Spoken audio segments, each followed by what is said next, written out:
Hey Boix, what's up, dude? How you doing?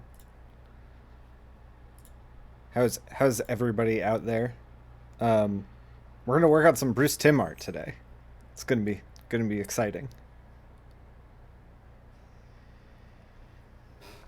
I'm currently working on coffee though. Yeah. I saw that Vampire Night run. We should post that for anyone who doesn't know. Boix, who's chatting in the chat room there. He did a Vampire Night run for ADGQ. I had to pronounce every letter. Doesn't roll off the tongue for me. Um, Raised a bunch of money for charity. They always raise a ton of money for charity every year. He played Vampire Knight. It's a light gun game. Um, I think I gifted you that game a while back, a long while back. Man, that game's a hot meme. It's very good. Mm. We should drop your run in my chat. I'm drinking a hot coffee, a decaf, and hoodie is not the way. It's your third copy of that game. Oh God, what's up? Thank you for the love of the setup. These are not my games. If you're curious, uh, uh, J Diaz. These are not my games. um, but thank you for joining me. This is a setup that I lifted from the internet. I have enough games to fill these shelves and these shelves below. Some of these systems I don't have. If you're a big like gamer, uh, like some of these systems like the I don't know, the Odyssey 1 and stuff like that. I used to have but don't have anymore. Um, I did like a big paring down. Got rid of my Odyssey 1, Odyssey 2, uh, got rid of my 7600, the Atari, like all that kind of stuff that I wasn't really playing all that much. We're going to be sipping coffee and waiting for people to trickle in, by the way. We're going to get going very, very soon. I say sipping, it's more like chugging. I feel like I'm like chugging it because I want to get to this Bruce Timm stuff. Here's what we're going to be coloring today. Um, unless you mean the cool setup of all of these boxes behind me. um, I got 8 short boxes of my collection and 9 short boxes of comps over here. It's a absolute nightmare of comps. I gotta go to a con so bad. Mm. So, uh, this is this is Batman. Are you guys familiar with Batman? Is everyone has everyone seen a Batman? This is by Bruce Timm, um, little known creator. We're gonna set up the line art and everything like I normally want it. This is pretty normal for whatever setup I do. Um, we are going to make sure it's RGB because we are working for web. You usually prefer comic book box sets to video games? Nice. Uh, so we'll get into this in a minute. The flats are down here. Um, I don't know if we're gonna keep these flats. Let's see what they look like without the. Yeah, Rico put it. I think Rico flatted this. Rico Renzi, he's another colorist. Yeah, we have the hand separated like slightly. Let's crank down the tolerance to 5. Crank down the tolerance to 1. There we go. Didn't get these corners though.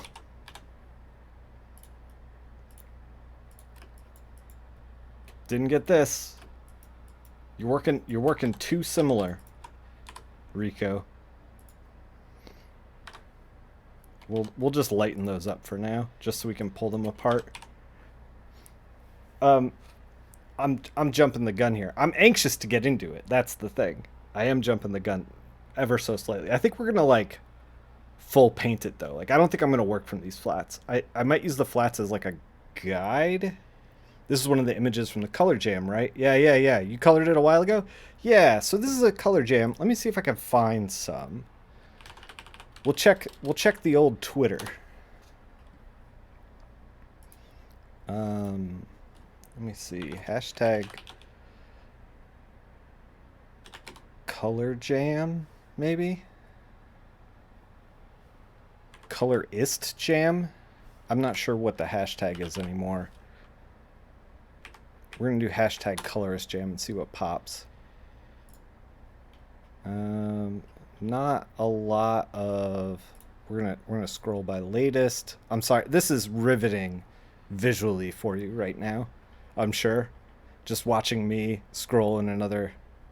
Oh, I got one right here. Let me see if I can find it. Oh yeah, we got some more. Okay, so here is the color jam. When you search for this hashtag colorist jam, this is what's up here, right here. You can see, like, whatever everybody's doing for colorist jam. Usually, this is people working on the same document over and over again. So here's a Batman. Here's a Batman done by Warren Montgomery.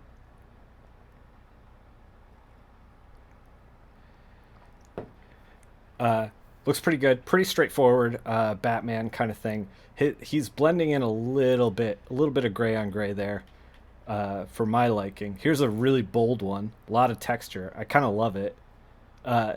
This is really gutsy. This one's also really gutsy.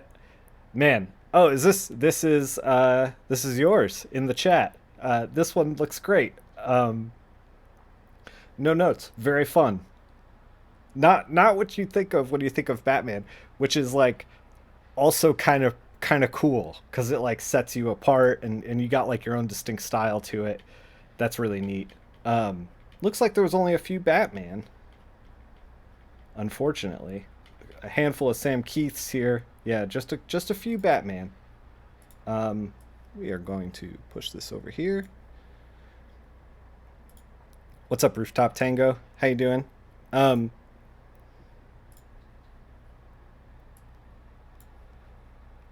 If you all right, let's start thinking about what we're gonna do. I kind of wanted to get ambitious with this. Not like ambitious like let's digital paint it, because like let's not besmirch Bruce Timm's name. I was like, maybe we should color it like Bruce Timm would color it. Like maybe we should use Kyle Webster's markers, I'm using, by the way, if you're used to watching setups for comic coloring here on this channel, it's really relaxing to color for something for fun. You just don't usually have a lot of time for it.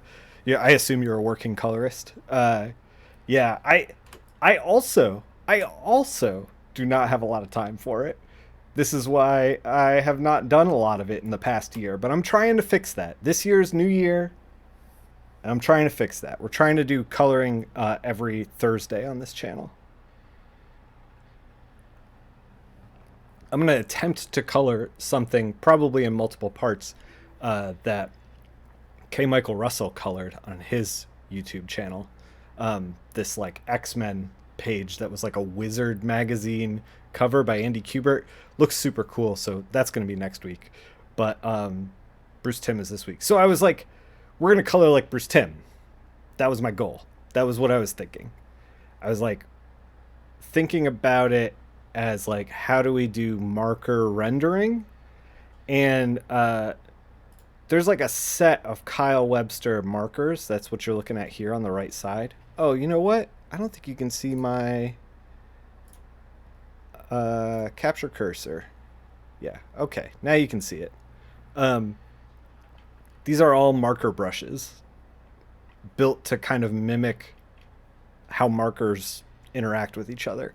However, I was like, oh, I'm gonna do that. I'm gonna do all these marker, treat this like a marker page, and then I ran into two roadblocks. First roadblock, uh, I hate markers. It's a pretty major roadblock. Uh, I started messing around with it a little bit, and it just did not click with me. Like I just wasn't really having a good time. Markers kind of like stack on top of each other and darken as they go, and it just felt like everything was out of control. Um, and then I was listening to a podcast. My buddy Alex hosts this podcast called The Big Story. He interviews tons of comic book people, and he interviewed Kyle Webster. Kyle Webster was saying that who made all these brushes. If you're in Photoshop, you know Kyle Webster brushes. Um, he was saying that Adobe Fresco, which is like the app for the iPad, which I have no experience with, has its own like I forgot how he described it. It's got its own type of interaction for marker rendering in that app that acts exactly like markers. He's like, it's an entirely different blending mode. That's what he called it. It's an entirely different blending that happens in like those brushes only, and it's only in Fresco. So it's like the markers here do not even really act like markers. So as much as I would like to just get into that and like go marker crazy, we're not going to do that. Mm. Still working on my decaf coffee. Let's I was thinking we'd work just like straight from white page rather than working from flats, but I don't know. Maybe we'll use the flats a little bit just to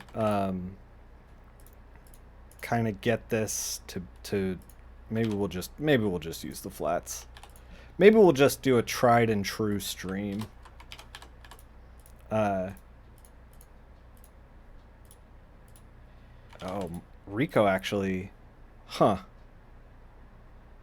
So I have my brightness cranked up on this monitor, and the reason for that is because we're coloring something for the web.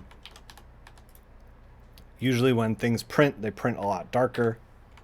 We were just chatting about in one of the discords that I'm in about how Marvel stuff especially prints way darker than normal. So as a colorist, you kind of want to manage those things. However, you start to like get into like the headspace of like, oh man, it looks weird on this monitor, it looks better on this monitor, it looks different on my phone. Oh my god, in print it looks way dark. So I err on the side of like I want it to be good for print. So that's kind of what I normally do. Usually work CMYK, usually the monitor for print, which is usually a little bit darker. However, this bad boy right here, this is going on the web, so we can get real into those K-tones. You're watching this on your phone or computer, or where else does Twitch broadcast? Your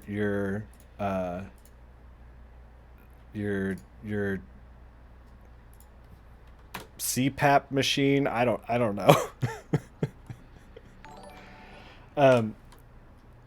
I would like to make this. I have a strong affinity for Batman in his blue and gray, like old school 70s Batman, but we are going to not do that, because as much as I would like to do that, Bruce kind of drew it so that he looked like he's kind of in black. So we're gonna roll with that. Let's just darken him up a little, lighten up those symbols. We're gonna lighten his skin tone just a bit, just a smudge. Okay, so this is already starting to look a little bit more like Gotham. To me, anyway. Let's see if all of our... Yeah, it all looks good. Okay. All right. Let me think about what we want to do with this. I suppose we could tackle this just like anything else, uh, which is I kind of like block out the figure and then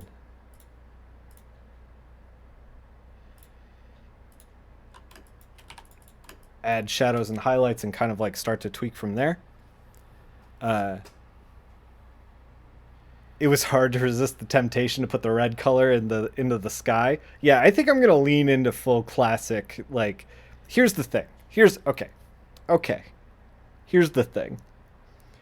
I started at the last year, a few months ago. Started doing a podcast. I know. Another white guy with a podcast. But you know what? Here's the thing. Podcasts are the only way that men can interact with each other on a regular basis. That's just fact. That's just fact. So, started a podcast. It's called World's Second Finest. It's with my buddy Jason. Jason got me into comics originally. Let's put Batman into my lap here.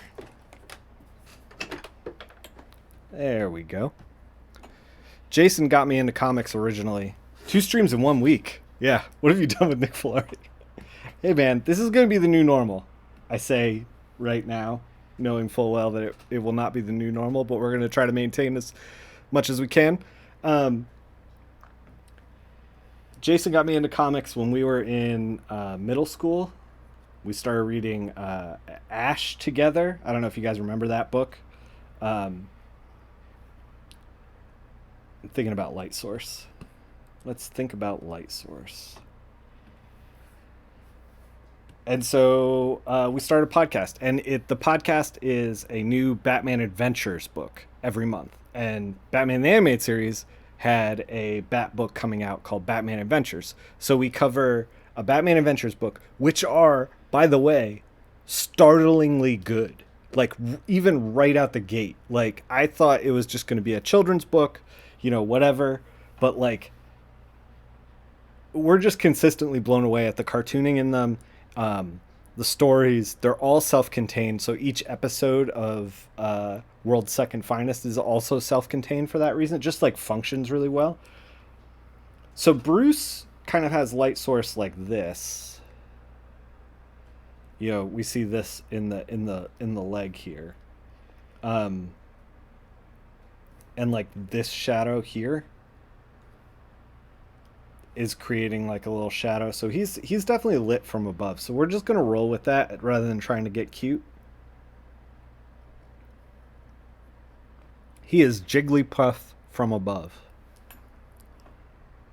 So yeah, we started that podcast and we cover a Batman Adventures book. We cover a whatever other Batman was on the shelf, like a Ash the superpowered firefighter of the 90s. Yeah. What's up, Mom's Turn? Now there's a character due for a comeback. Got to get Joey Quesada motivated to do that. I don't know if you can. I have a Joe Quesada story, but I don't know if I'm allowed to tell it.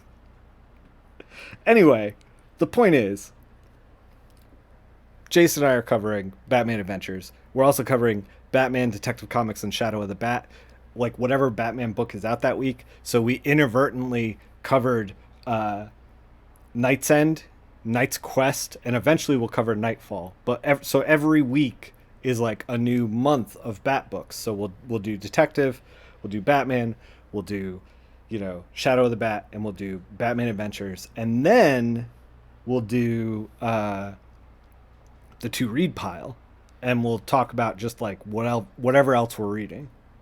And we try to only bring books that we really like. So if you're into that, if you're into like a podcast that sounds like a comic shop in 1994, there you go.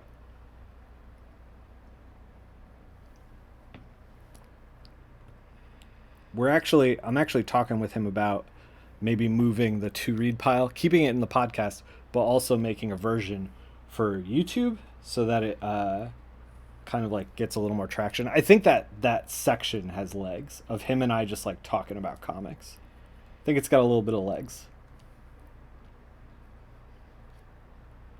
but we'll see. We'll see. Um, in addition to that, Eric was talking about how this is two streams in 1 week. It's because I started streaming Fire Emblem as well. On the weekends, we're streaming Fire Emblem. We are not streaming the new Fire Emblem. We're streaming the new to me Fire Emblem Radiant Dawn with the Dawn Brigade. If you're into video games, let's put Batman's face into shadow because that makes sense to me as an adult who was raised on this show. So the speaking of Ash, the superhero firefighter of the 90s, I remember being in middle school and there's this moment in that Ash book um, where so this guy he like kind of he's like a firefighter and his friends are firefighters and then he turns into like a superhero firefighter and he's got like these gauntlets with this like fire blade that comes. I don't know how that stops fires. It seems like it would just light a bunch of fires. It doesn't matter. Anyway, don't think about it too much. It's the 90s. Don't think about it too much. Um, there's this moment, and the guy will like be a normal guy, and then he'll transform into Ash, and like kind of like the Hulk kind of thing, but he can kind of control it. And he you know adds another foot of height. He's got these big gauntlets fighting fire with fire. Yes. Only that only works as a metaphor. It does not work when you're actually fighting fires. It's a common problem within the fire departments. Uh and so he's like, I'm gonna show my buddy this thing that I'm going through. Like I'm transforming into Ash, the superpowered firefighter. I gotta tell my buddy. So they go into the bathroom, right? In this like they're at a bar. They go into this bathroom, and the guy who turns into Ash is like, "Hey, step into my office." And they go into the bathroom, and then the the response, the joke that like the friend makes is, "Oh, I didn't know American Standard made office furniture." And like as a middle school kid, I was like, these guys are the cleverest motherfuckers on the planet. These guys are smart. I was like, I was just like enamored by that line. So much so that like 30 years later, it's still rattling around up here. Anyway, you have Jason to thank for me being into comics. I guess we'll do that. We'll put that. I feel like we're doing the same cuts that like everybody else did, which maybe is just speaks to like the level of craftsmanship like within Bruce Timm's drawing. Like there's only one way to interpret it because he just like thought of everything.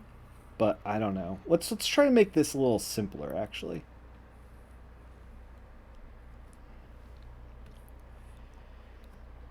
We did the holiday special on World's Second Finest. I don't know if you guys have read that, but there's a holiday special for Batman Adventures, and Bruce Timm does a story in there that's incredible, and it's filled with like star-studded artists.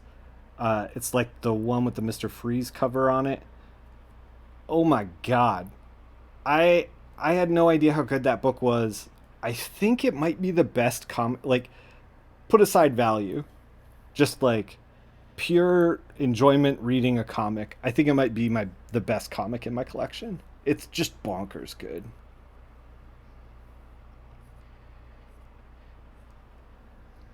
I can't help myself. I want to make it complicated. I'm like, let's put the ribs in there. I don't know. I don't know if we're gonna keep that. So anyway, yeah, I'm trying to like shift focus and like make content again, but make enough content um, that I'm like capable of delivering. I feel like you're watching your older color video you posted this week, and now you're selecting using the lasso tool. I was thinking your selections turn out so smooth. You're so jealous. Do you have something smoothing turned on? No, there's no smoothing. Just this is just 20 years of slaving at the dang the dang computer. That's what this is. No smoothing here.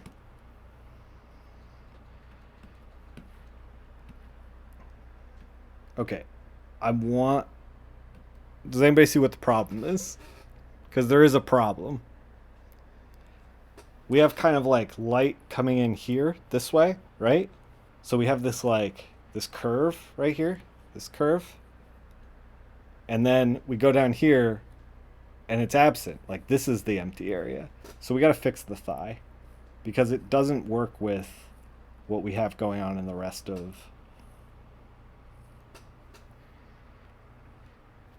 this thing. Yeah, so am I screwing the math on this piece too? Probably, if there is going to be any math. Look, I made a calculated decision. I'm just bad at math.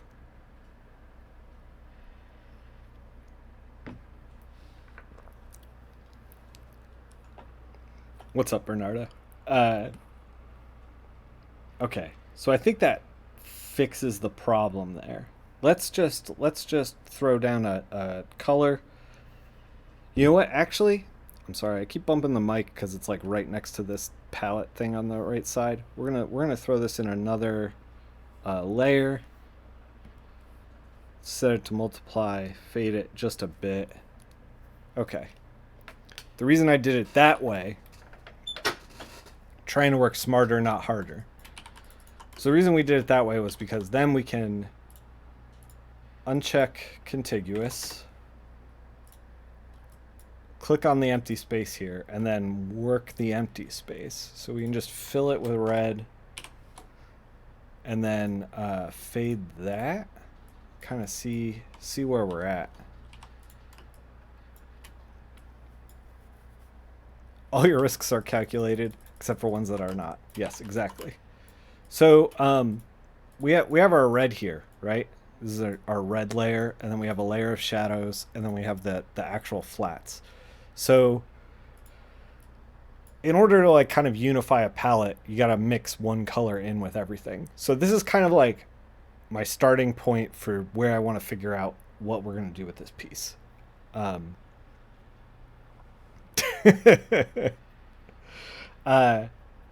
chat is popping off.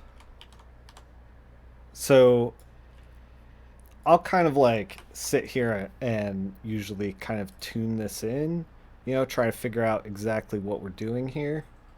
And here's the other thing we can do. We can deselect all of Batman. And this is a good way to think about foreground, middle ground, background. Is like, okay, so now we don't have Batman selected, just the background. And we can change just the background to like whatever we want to change it to. We're gonna keep it red, but we're gonna darken it up, and then I'm gonna select inverse. That's just Control Shift I, and then now we're futzing with Batman. And kind of do it like this. I think a blue would be cool, but I gotta find the right one.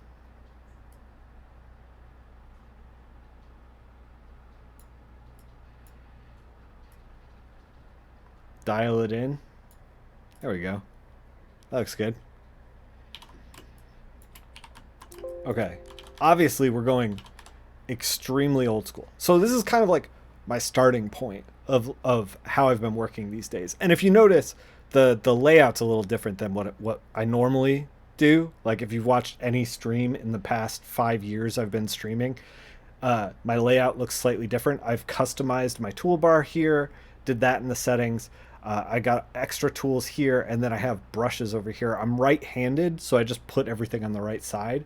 I kept crossing over and like I kept clicking for the brush, crossing over, and then clicking over here, and it just did not feel right. Eventually, I just put everything over here, and it was like I warmed up to it so fast, like almost instantly. It was like, oh, this works. So if we had, say, an entire book of Batman, right? We can now reproduce the steps that we have just taken.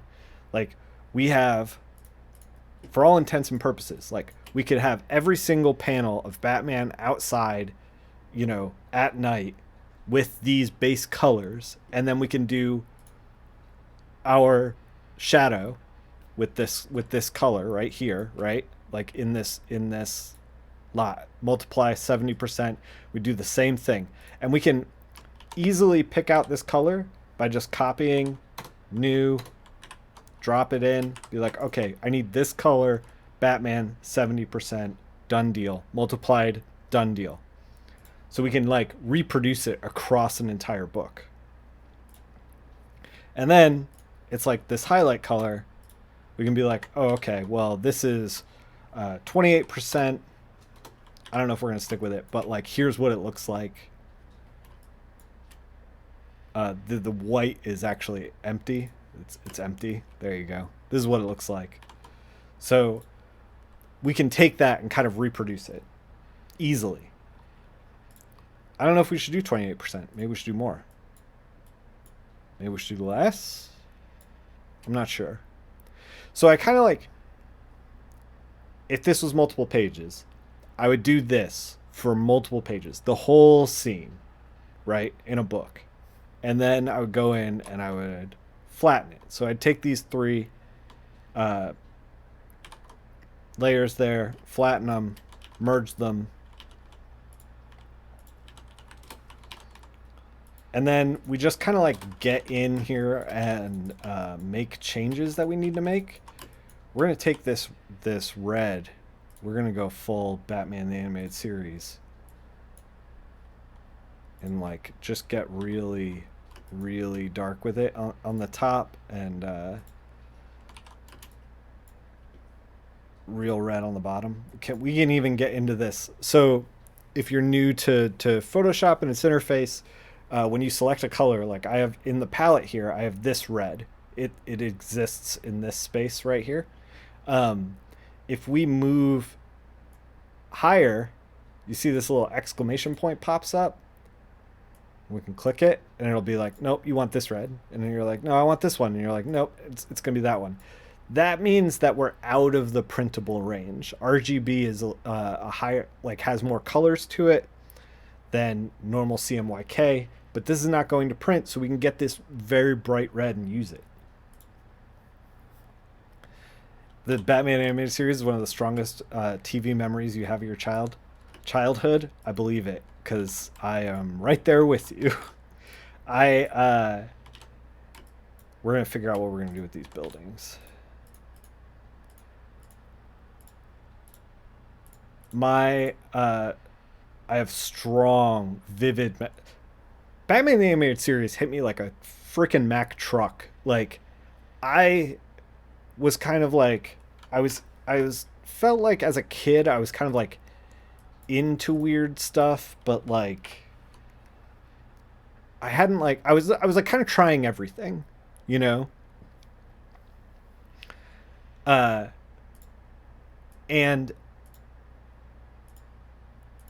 we darken the buildings? Yes. Yes, we can.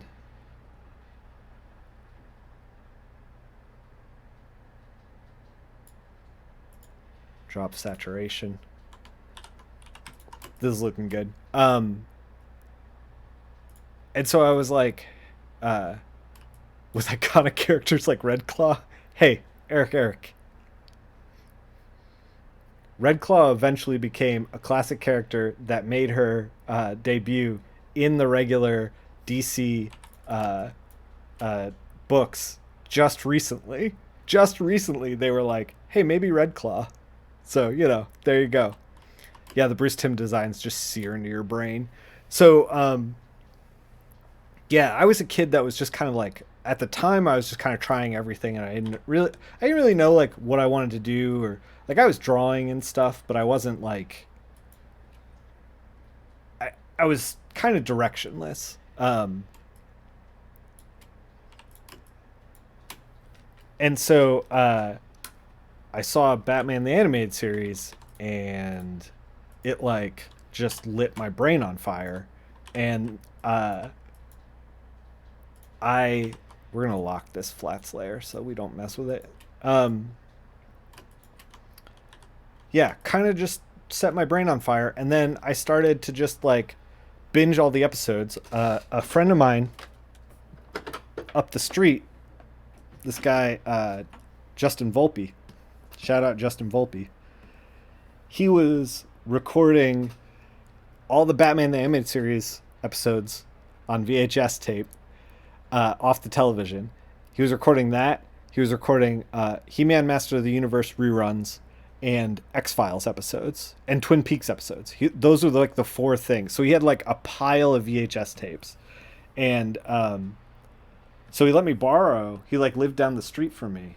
See, I'm reaching to the right when I should be reaching, or reaching to the left when I should be reaching to the right. So he lived down the street from me, and he was like, we were friends because he liked weird stuff and I liked weird stuff, and he was like, dude, if you want to borrow any of these, you can. So I think I've watched like I can't tell you how many times I have watched Batman the Animated Series. It has to be like under 100, but not by much. So once I kind of got my fill of Batman the Animated Series, how do I was like, I kind of fell in love with some of these characters. I was like, I want more Mr. Freeze. How do I get more Mr. Freeze? And you know, my buddy Jason was like, well, you could, you know, read the comics, hit up the comics. And so I went to my local comic shop and started just going through their long boxes because I was a broke kid, but they were running this deal where if you could buy a long box of comics and fill it. You buy a long box, you fill it with anything in the back issues. I think it was like $50 to do so. I can't remember. It was. I remember it was like expensive for me as a kid, but not crazy expensive, like achievable. With like I had just started working a job, so so that's what I did. And like the first books I started collecting were these Bat books, but also I was getting, because it was easy to identify. I started picking up Knight's Quest, Knight's End, Nightfall, because those books were all in the back issues, and they had a little header on the top that had like, it would be like Knight's Quest 6, and so I was able to like track them all down pretty easily.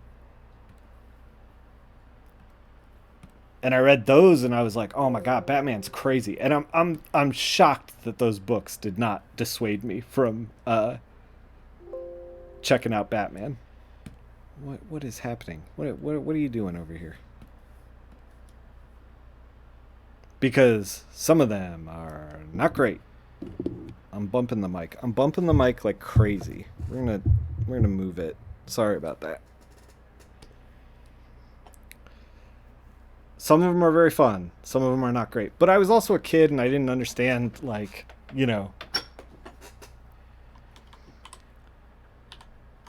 good, bad. I was just like consuming, you know. It was just like whatever you got, I was interested in because I had no baseline.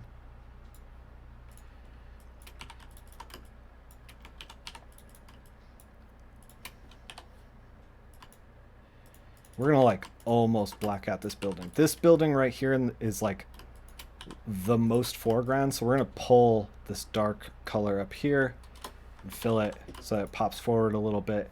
It also kind of complements the diagonal action. We could even go darker than that. There we go.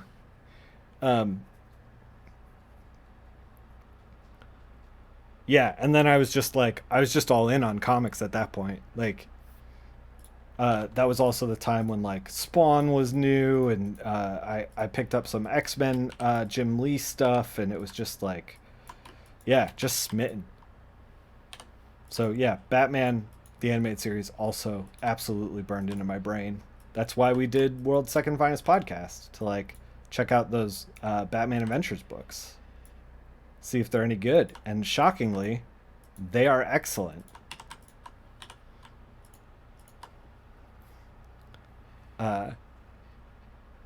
Even I Got Batman in My Basement. Hey, I just recently rewatched that. That's a great episode. It's stupid as hell. But there's so many like Batman the Animated Series episodes that are just dumb. Just absolutely dumb. Yeah, Gargoyles also rocked at the time for sure. Okay, so we put this grad in on this, like, we're trying to make this look like, you know, reflective paneling here, like actual windows. However, I hate it, and this is why. Right now we want, I'm gonna do this on a new layer so that y'all can see it. We're gonna pick this green because we're not using like any green in this. When it was good, it was great. High highs, low lows. Ah, man, I love it all. I'm a sucker. Yeah. Whew. We did one of the first couple episodes we did of World's Second Finest, which, by the way, still figuring out how to make a podcast at that point. So newer episodes are better quality. But there was a Penguin issue in the first couple ones, and I was like, I'm gonna watch the Penguin episode. I Got Batman in My Basement, because that might have been out by the time this show was on, or this issue came out. So I watched it. It's real ridiculous. It's about Penguin having trying to go after Batman. He like drugs him or something, and then like this kid detective who gets bullied a lot, like, saves Batman and like puts him in the basement and covers the Batmobile with like some boxes and stuff in the alley. It's so stupid, but it's great. It's great. Anyway. Okay. Here's the thing with the buildings. We added that reflective surface. It looks good. Visually, it looks fine. We might tweak it or something, but here's the real problem. Every single thing Bruce is doing in this whole thing is like this. It's all this way. Buildings. Batman even is curving in this direction. He's looking in this direction. Like, these buildings are this direction. We're all moving in that direction. So we want to embrace this. We want to embrace that. And these shines are going this way. So what these shines are doing is being like, hey, you're looking this way? Why don't you stop for a second, and stop for a second, and stop for a second? It's like, why? So we can look at this? Like, no one wants to look at this. It's bad. So we got to back it up. We got to rethink it.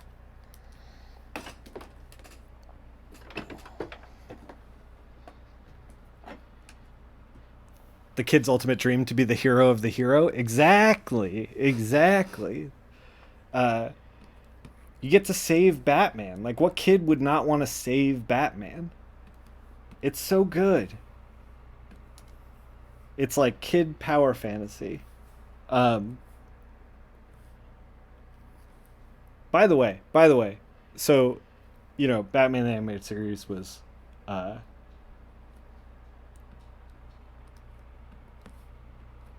high highs, low lows, according to Eric. But, but, but, it had all these episodes that were like, oh, it's kind of for kids, and the Batman Adventures is like that too. There's a couple that we've done that are like kind of children's power dreams. There's one where like Batman's like breaking up a Gotham's rioting, for kids. It's a riot for kids, and Batman takes the Batplane, and like these thieves crash a truck into a jewelry store, and Batman takes the Batplane and just cuts the car in half, just like absolutely in half. The Batplane is a jet, like it would be a smoldering wreck, but he cuts the car in half and like flies away, and it feels like kids playing with toys, um, which is kind of fun. I keep bumping the mic. I'm sorry about that.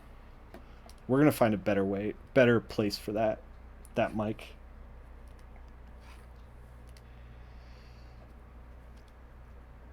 I don't know if I'm still happy with that. In your mind's eye, you could totally do it. I believe in you. You take Hulk Hogan down. He's terrible. You want to know a Hulk Hogan fact? By the way, my lovely wife uh, went to school with one of Hulk Hogan's kids. So she would see, in the 90s, mind you, at the peak of his fame, she would see Hulk Hogan like walking around the school sometimes.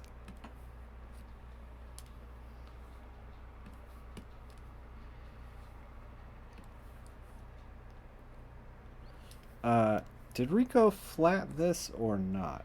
He just flatted the whole building.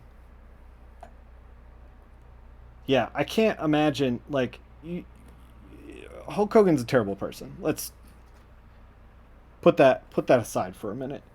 Um, but I cannot imagine uh, seeing Hulk Hogan in school and then like in a regular environment where he's like walking down the hall, because like next to a regular person, like picture your principal and then picture Hulk Hogan and put them together in the same room. It's got to be absurd, right? Right? I don't know.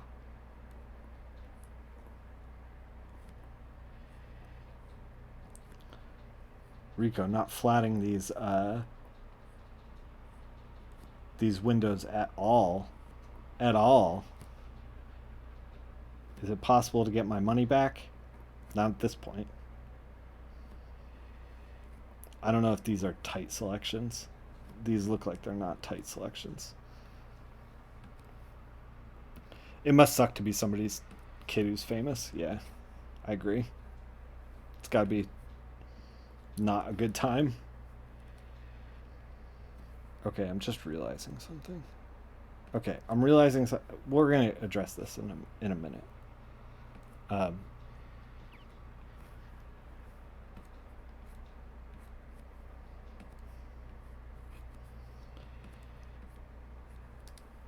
so Bruce, there's all these little indications that a artist will put down on a page.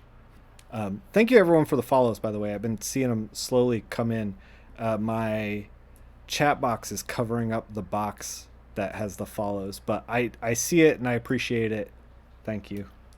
Um, so there's all these little indications that an artist will do that'll indicate lighting that are subtle. So if we look at the just the line art here, we have on these windows, Bruce is almost always meeting them at the top here, but he's not at the bottom.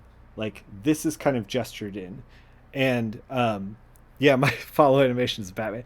When people subscribe or donate, it's a clip of Batman cheersing Gordon, and they say, "Here's to survival."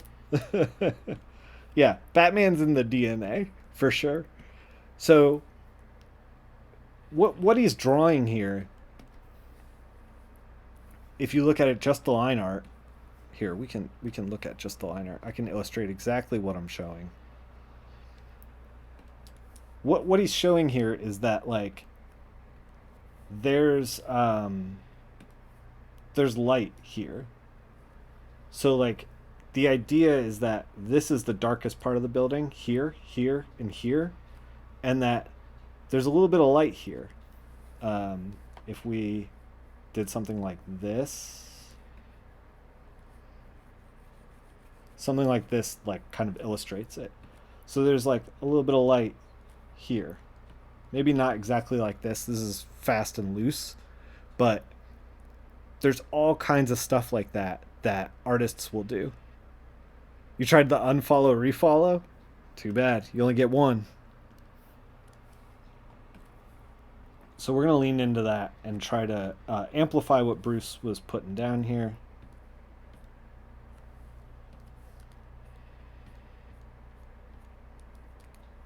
That might be a little too drastic. Oh, it's set to screen, that's why. I just wanted to like blend it in on the bottom.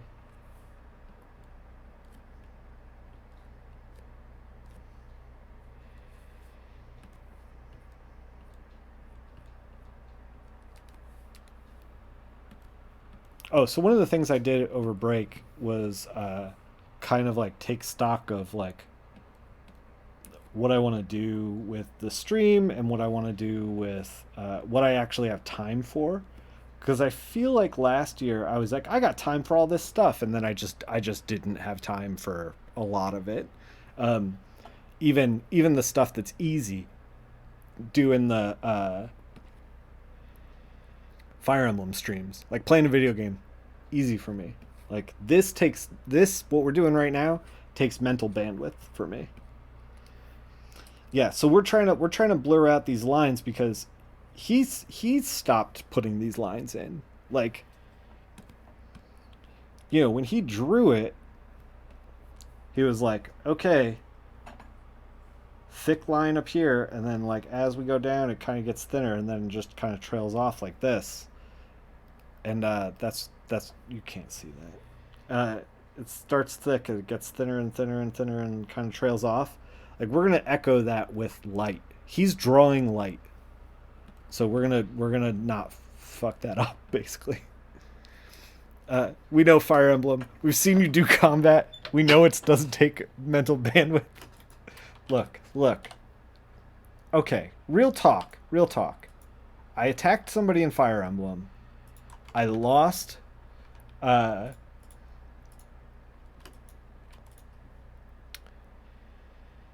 I attacked them in Fire Emblem.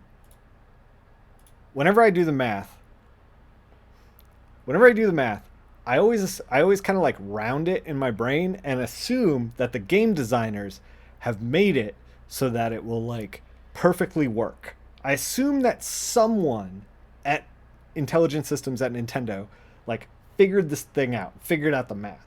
So I'm like, oh, if it's close, it's probably gonna work. So that's what I did.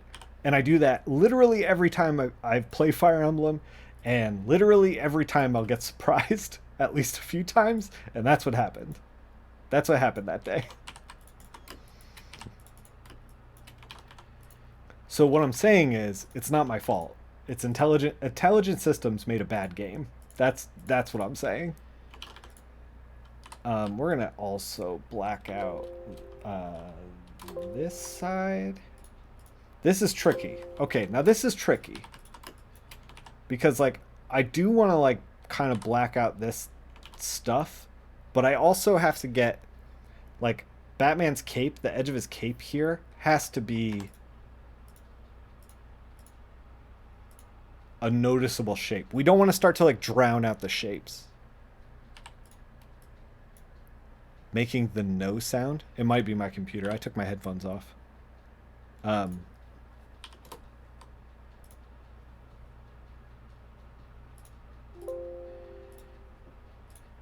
It was my computer. I was trying to fill on the layer. It wouldn't let me. So like we can go real dark, like we can go real dark. right there. But then we start to lose Batman's cape in there, and like the goal of this thing is like Batman's cool, not Batman we can't see him kind of thing. So what if we instead kind of light this up just a little bit? So that way the shape of his cape kind of pops out. Maybe a little bluer in there. That looks good. And then we can take this darker color and kind of get it into these spots so it looks like it has shape and form. We're kind of rolling with whatever Bruce is doing. I don't think these are like real buildings. Is this official artwork or a commission? The line art? I think it's a commission. I don't know where Rico got it. I think he got it from the Heritage Auction site. Out of all Batman's costumes, which is my favorite, I'm partial to a handful of costumes. The animated series season 3 where they redesigned him is like scorched into my brain. So that one's got to be up there for me. Another one that I really like is the sorry, I'm thinking about this thing. Like, do we need more? Do we need less? I don't know. Another one that's scorched in my brain is all the Nightfall stuff. I, as a child of the 90s, who was, of the right age to be consuming 90s stuff, impressionable, I kind of like the Nightfall stuff. Like, all the Nightfall costumes when, like, John Paul Valley was Batman. Whew. Whew. The 0 Year One Greg Capullo one's great. Yes. When it switched to Kids WB, that's classic. Yeah. When he didn't have this belt, when he had like the pouches, I feel like not to be that guy, but the pouches freaking rock. I like a good pouch on Batman. Greg Capullo's design has some of that good pouch stuff.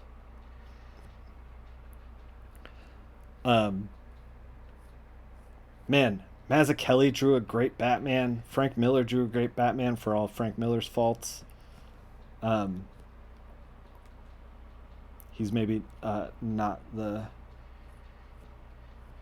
I remember we did a dual stream or 3 stream. We did like a multiplayer stream. We did a lot of that last year. I don't know that we're gonna do too much of it this year. I don't know. We'll see. But I was like, oh yeah, Frank Miller Batman, and then Cam Ilion is his stream name.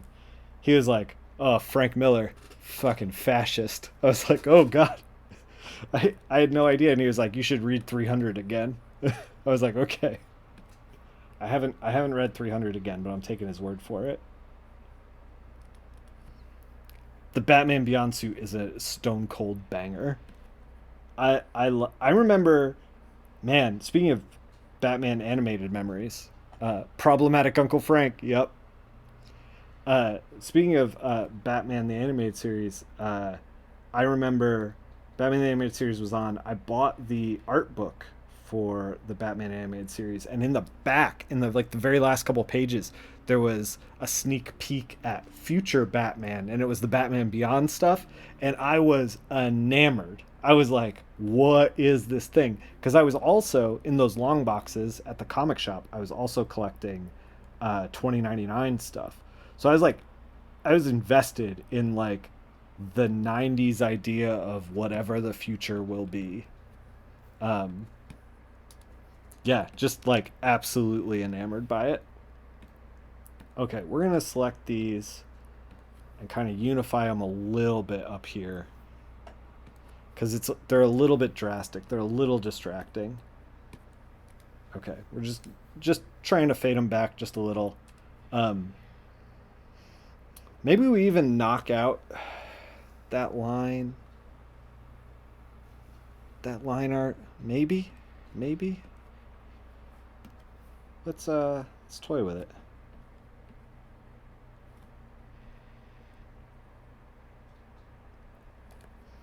This is turning out to be, by the way, extremely classic Batman. What's my least favorite Batman costume? If there is one, there's got to be one. I was never. So we're talking about how I'm of the age to be impressionable. When I saw Batman in the movies, it was Michael Keaton Batman, and I think that that suit sucks. I love those movies. I love Michael Keaton as Batman, but like I just could never wrap my mind around that suit. It always seemed like clunky and weird and like kind of a mess. Like I don't know, man. I think of it. I feel like I think of it more not as like which bat suit do you like him wearing. I think about it more like which artist do I like drawing Batman. And like my top Batman artists like draw, even if it's the same bat suit, draw it wildly different. Like man, I love me. We're doing Knights End Knights Quest stuff. One of the artists who was doing covers back then for Batman was Kelly Jones and Sam Keith. They were both doing covers. Sam Keith kind of dropped off. Kelly Jones kind of took over. But holy cow, Kelly Jones, like etched into my brain, chiseled in there. Can never get them out.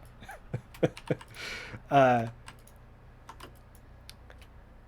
long ears, extremely long ears, so much black on the page, like gothic, hunched over, creature like Batman. It's so. I understand it's not for everybody, but oh man, do I love that stuff. We're just trying to push these back just a little bit so that Batman can kind of shine. We're running into a little bit of the same problem that somebody else had, which is Batman's blending into these gray Batman's blending into these gray buildings. So, how do we fix that?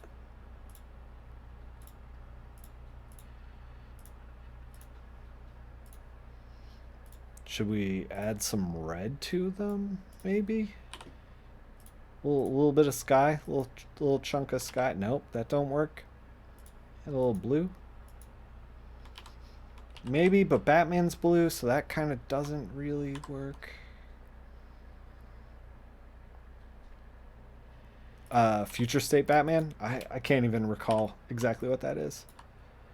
You got to keep in mind, Eric.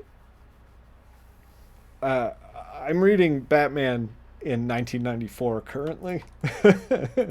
So most of the new stuff is like not so much on my radar.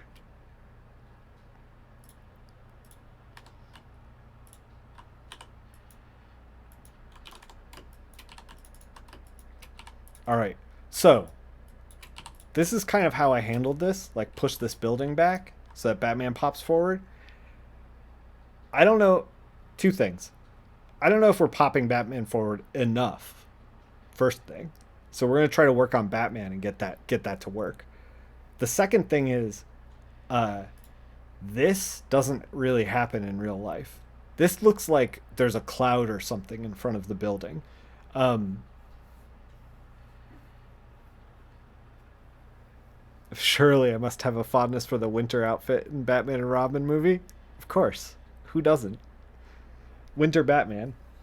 Um so this doesn't really happen in real life right here. This stuff where it's like lighter at the top. Usually streetlights, like buildings look like this. Streetlights light things from the bottom at night. Uh ooh, we got in a little chunk here. However, in comics, you can kind of bend the rules a little bit and try to make the best image you can. Just because something's not necessarily correct doesn't mean it's not correct to do it. Let's tinker on Batman. First thing I kind of want to do is see if we can Like I like this like orangey green. Look at how green this is. It's like right on the edge, right on the edge, but it like looks yellow here. Oh man, color is great. Uh, but maybe it's a little too green. What if we warmed it up just a little? Because we have this color as the highlight, and this is definitely not yellow. Like if you we color pick this right here, like this is our shadow, this is our highlight, and that highlight is absorbing all that blue, so it's turning that yellow into like a greenish color. And so to counter that, to make it look like a yellow in our brain, I warmed up the shadow a little bit, so that'll make it a little more noticeable as yellow, a little more readable as yellow. We're gonna just do a little.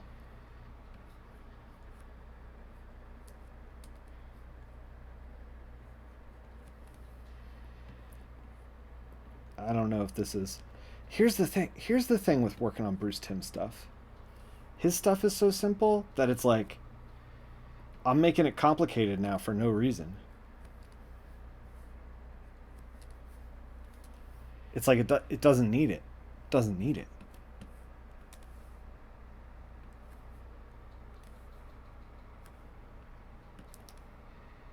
Let's work on the cape.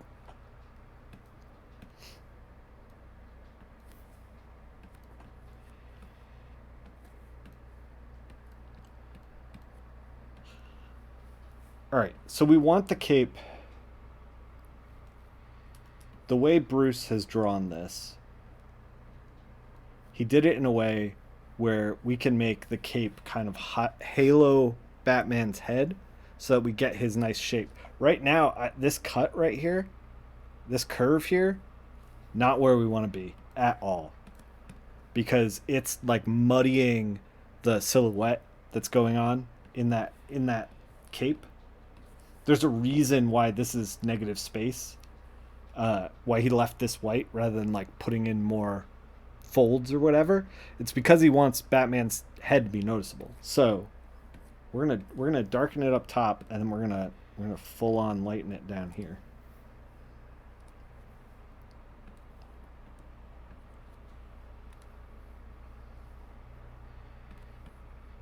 It's like subtle, but it works. We can even maybe do a little lighter. Yeah, yeah, yeah. We can do a little lighter. Um,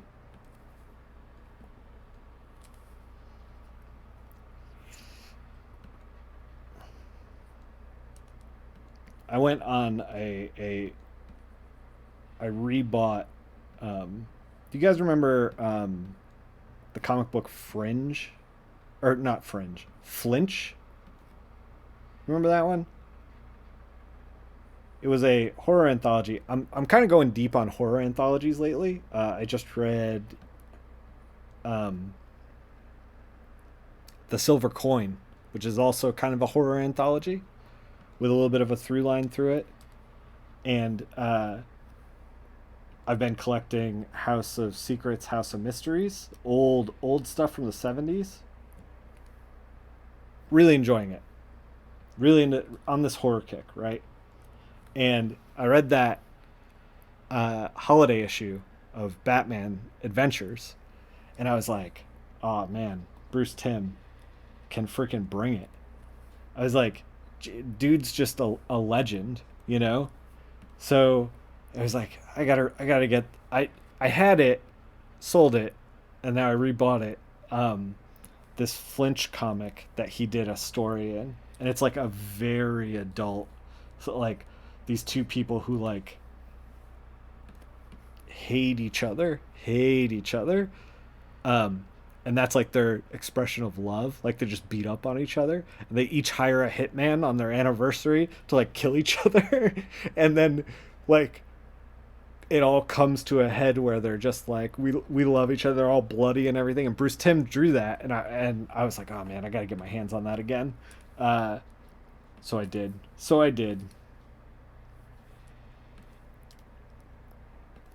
Can we add a red highlight into this stuff? Not really. This is the only place he drew that highlight, that like bounce light. Maybe we could do like a white.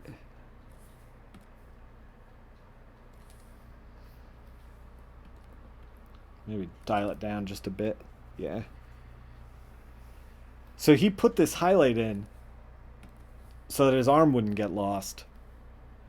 So I'm going to lean into what Bruce did and not try to lose the arm, because Bruce Timm probably knows more than I do.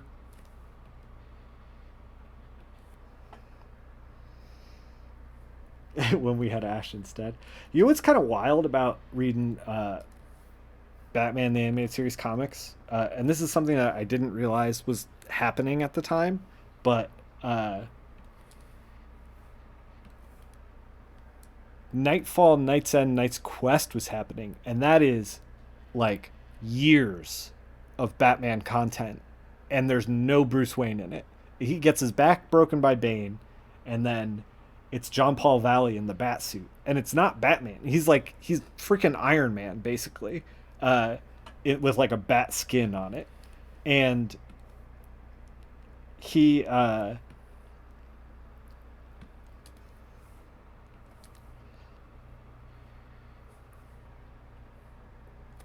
so not only that, but the Killing Joke also, like, we didn't cover the Killing Joke on the podcast, but it had happened semi recently. They talk about it in the letters columns in the Batman Adventures, about the Killing Joke kind of being the standard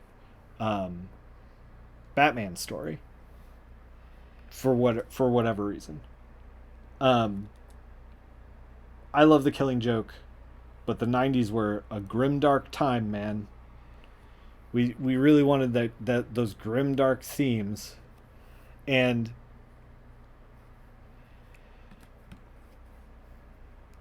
the thing about the Batman Adventures book is, not only is it not grimdark, so it stays kind of timeless, doesn't have that '90s flash in the pan, but it also gives you an outlet if you want Batgirl in her batsuit, if you want Batman as Bruce Wayne, if you want Dick Grayson like as Robin, because he's Nightwing at this point, like he's in the Teen Titans. Like, if you want just like regular Batman Adventures was the only book on the stands that was like that, except for Legends of the Dark Knight, which was out of continuity.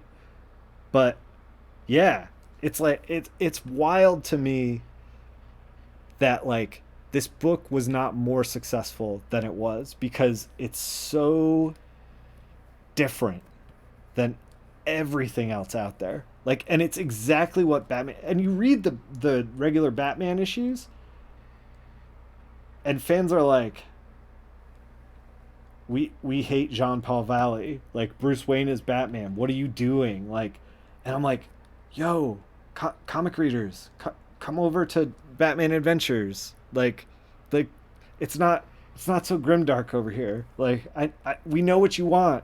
It's over here.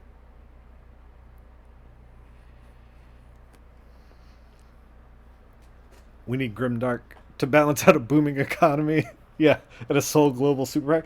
I think that is what's happening. Also, the podcast, like reading these Batman books, fucking radicalized me, radicalized my liberal agenda, because especially before it started being John Paul Valley, when it was just like Batman stories, it was so much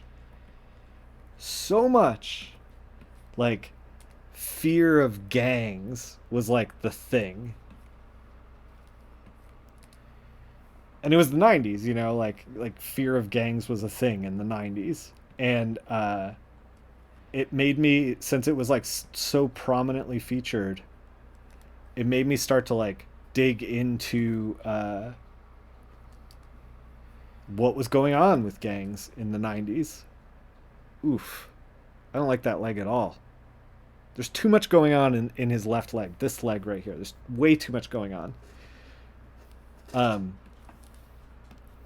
So I started like digging into 90s crime and its causes, and like hearing people talk about how like the police just have to go and like knock some sense into these black and brown communities, and I was just like, holy shit, holy shit. It's startling when you start to dig into that stuff. And like Batman was echoing it. We jumped in at an issue that came out 4 months after the LA riots. So like it's on people's minds and it's reflected in those Bat books.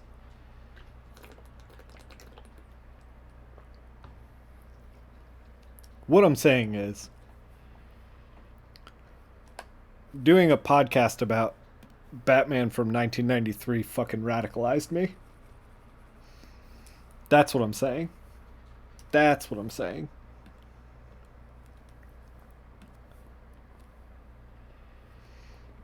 Anyway, we're rethinking this leg.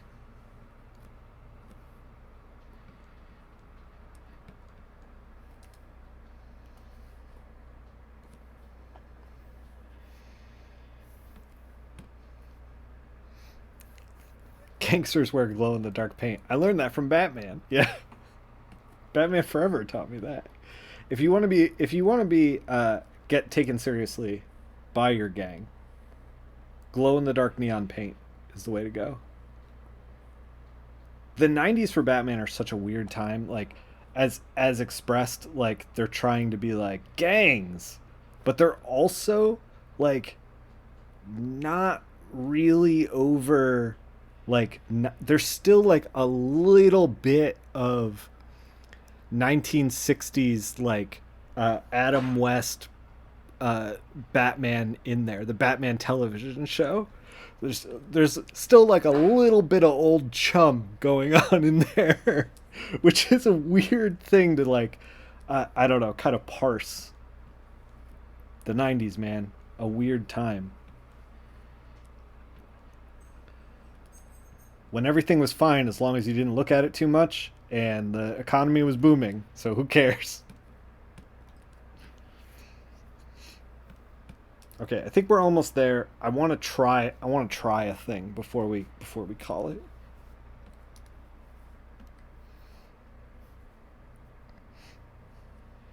Owns the neon in his name. Yeah, yeah, yeah. We're gonna try a bold thing. The only reason I'm doing this is because Bruce Timm is not gonna see this. Since he's not gonna see this, we can do whatever we want. Once once Bruce Timm sees this, though, I am gonna tell him that the chat made me do it. Unless he likes it, then I'm gonna take full credit. Full disclosure, chat.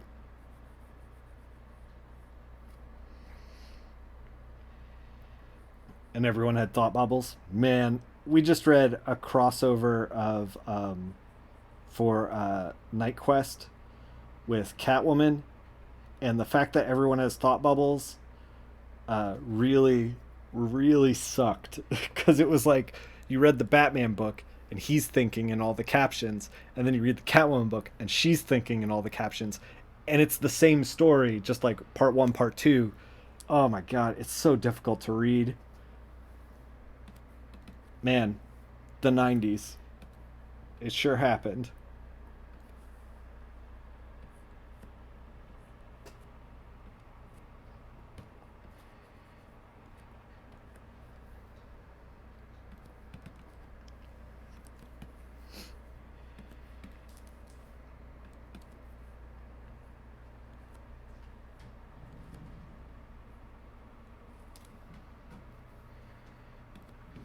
I don't know if I like it in the fingers. Maybe not. I don't know if we gotta do it here. The dream of the 90s is alive and Trigun the Stampede. I believe it. Although now I'm onto that new shit.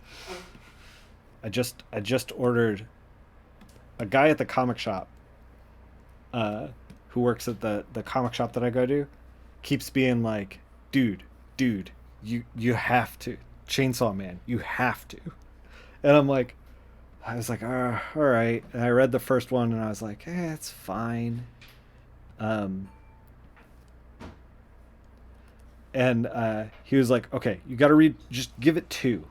Give it two. So he convinced me to do a second one.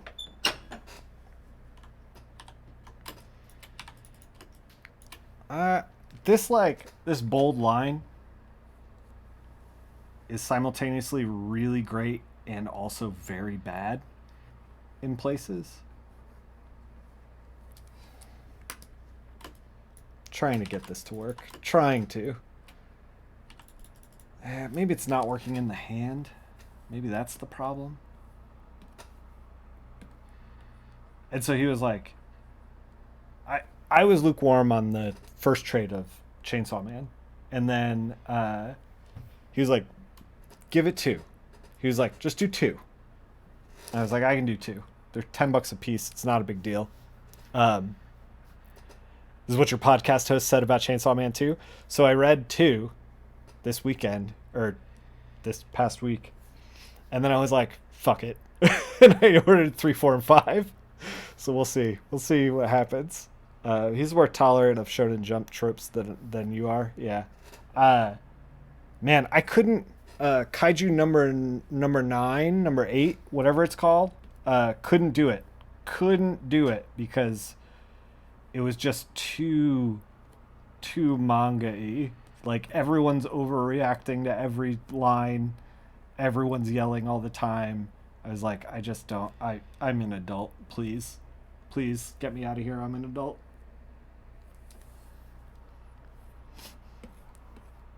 We're gonna try to clean up these little jaggies a little bit. But I think Chainsaw Man's worth it.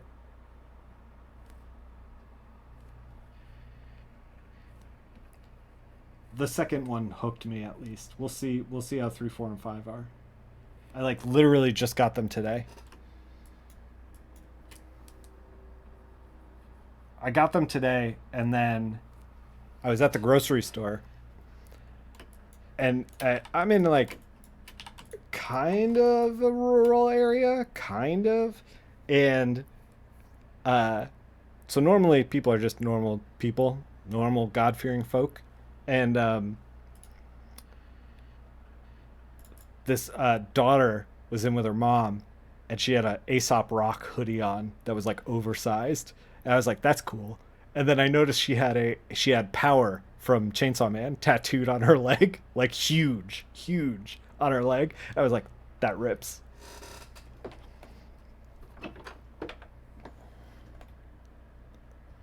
Like, why is this page covered in flowers? Yeah,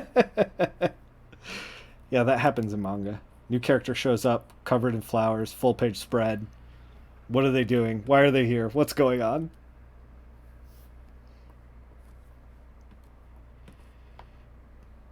That is a manga thing for sure.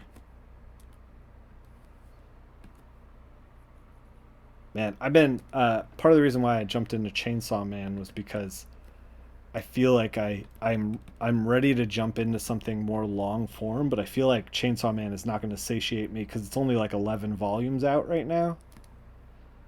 Um,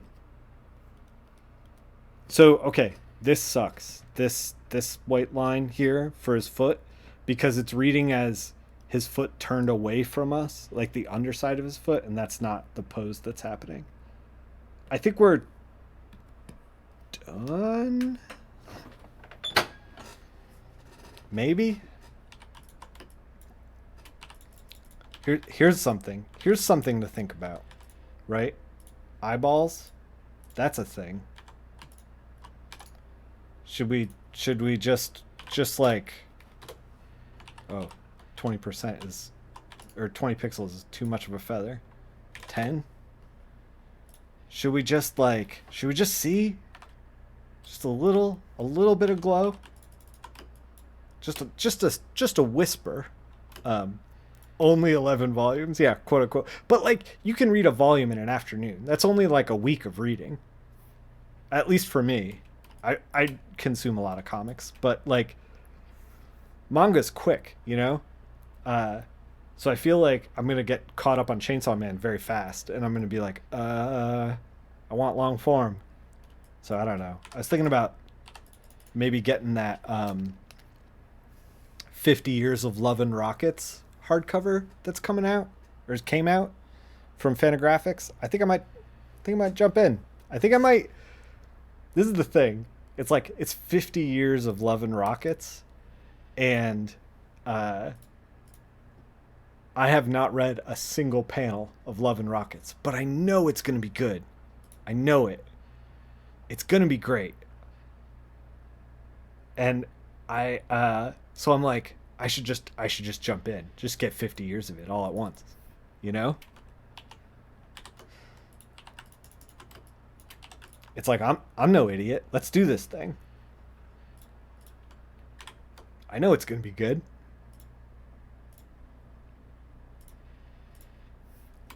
Just add a little tooth to this, a little bit of texture.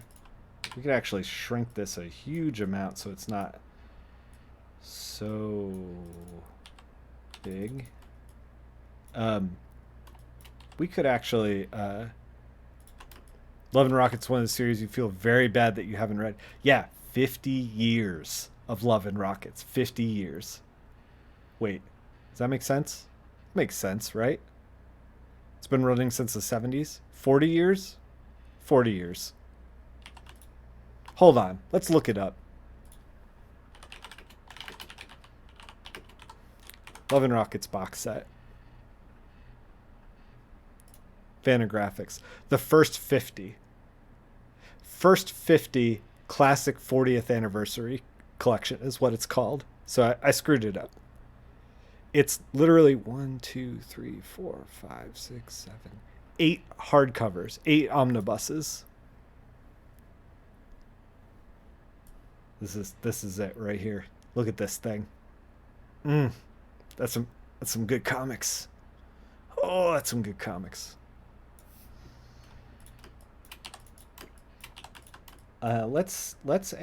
Let's see if we can actually let's save this first of all so we don't lose this if I try to do a filter and my whole shit crashes. Let's add a little noise.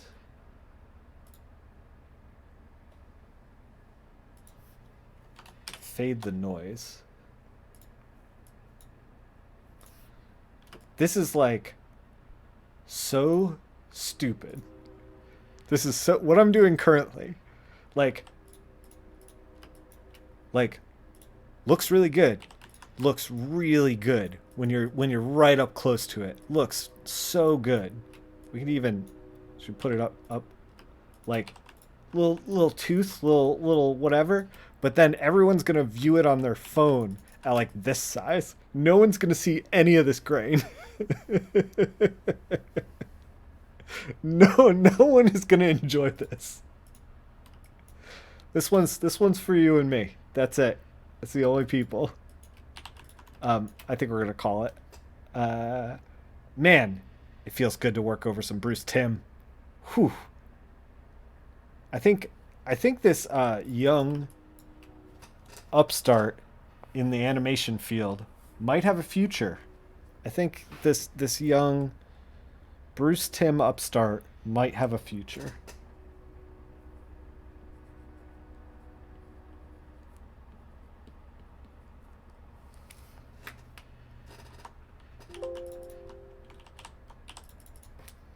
Wait, should we shrink that?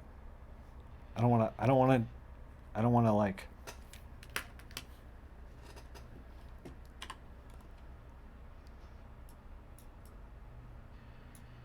Let's just little guy in the corner here. Make it look like it works with Bruce's signature. Um, this is it. This is it. I went full classic Batman for this one. I hope you appreciate it. If you like this, like I said, World's Second Finest Podcast. Jason and I put an episode out every Sunday at noon. We cover Bat books on the shelf in 1994 is where we're up to. I think we're up to March 1994. And then we do Batman Adventures, and then we do whatever else we're reading. So I'll probably talk about either Chainsaw Man or the Silver Coin whenever we get around. You joke, but there's many publishing editors and agents who have no idea who Bruce Timm is. Yeah, you're right. You're right. Um, yeah, so that comes out. Podcast comes out on Sunday. On Monday, I post up an old stream on the YouTube from last year. So if you want to check that out, see some old streams of art. And then on Thursday, today, we do new art on the stream here on Twitch. And then on the weekend, on Saturday, I'm going to post an old game stream from last year. And then I'm going to, late at night, we're going to do more Fire Emblem. So if you're into Fire Emblem, come hang out. I always like hanging out with people who are into Fire Emblem because there's so much in that game that it's very fun to hang out with people who like know Fire Emblem through and through. So yeah, I hope you enjoyed this Batman the Animated Series thing, and I hope that Twitter and Instagram don't immediately crunch this thing to pieces. Like I hope that they have. I hope that Twitter and Instagram don't take this like film grain and they're like, I don't know what to do with it, and they just like compress it to shit. So I don't know. We'll see. We'll see. Um, I'm also up on co-host and Tumblr now. Nick Phil in both places. If you prefer those platforms, if the Musk around Twitter is not great anymore, you can find me there. Also Discord, in the Discord every day, daily. So yeah, such a great watch. Thanks. There are dozens of us who look forward to Fire Emblem. Dozens. Thanks for everyone for hanging out. Thanks for all the new follows. Really do appreciate it. If you like what you saw, please share it and check out other content. Appreciate it. We'll see you next week. We're going to do an X-Men piece. Let me show you the X-Men piece real quick. Let me see if I can find it. I was like messing around with trying to like upscale it with AI because it was like slightly too small. It was my first foray into that. And one of the hurdles that I have as a streamer is that I have to find content to work over as a colorist. And the X-Men piece is really cool, but it's like just slightly too small. Is this the upstreamed one? Yes.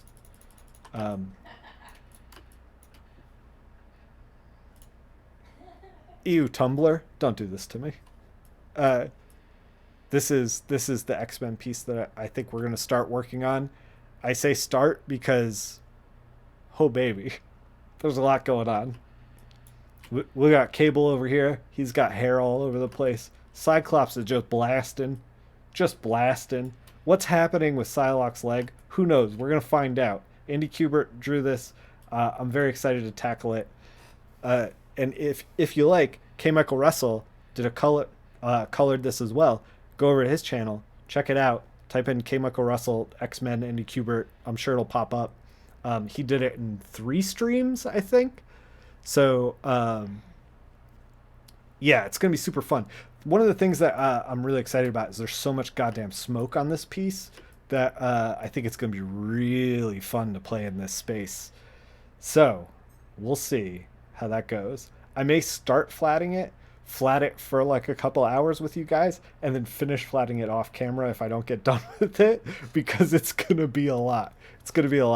But yeah, hang out for that next week. Thanks for watching.